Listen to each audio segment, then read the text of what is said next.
euphemism for going into battle, armed with flintlock muskets. Soon, however, a few fortunate units had weapons equipped to use percussion caps.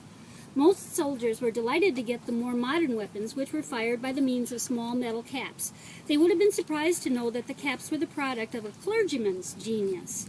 In 1805, the Reverend Alexander J. Forsyth of Scotland perfected this improvement in the firing system of a weapon. It involved a small steel box called a scent bottle that rotated at the breech end of the barrel and left a small charge of potassium chlorate in a small nipple leading into the barrel. This primer was then detonated by the impact of a falling hammer. By 1865, nearly all fighting men on both sides were using the product of a Scottish pastor's inventive genius. Having gone aboard the tugboat Lioness for a short voyage of inspection in May of 1862, Lincoln became the first sitting president to be exposed to enemy fire.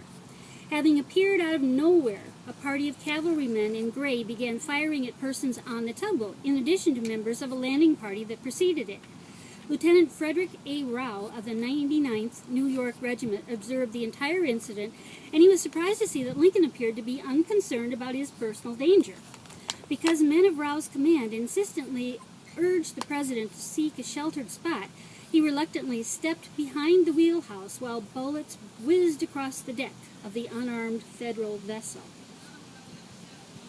Another interesting fact, Kentucky-born Christopher Carson, better known as Kit, won early fame in the West. As a guide to John Charles Fremont's expedition of 1842, 1843, and 1845, he made his name a household word.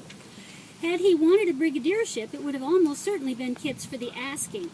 Instead of seeking command, at the age of 52, he became a lieutenant colonel of the 1st New Mexico Cavalry. Carson led 8 companies in the February 21, 1862 Battle of Val Verde, where his leadership was so significant that he reluctantly accepted a brevet or honorary promotion as a reward. Shall we go?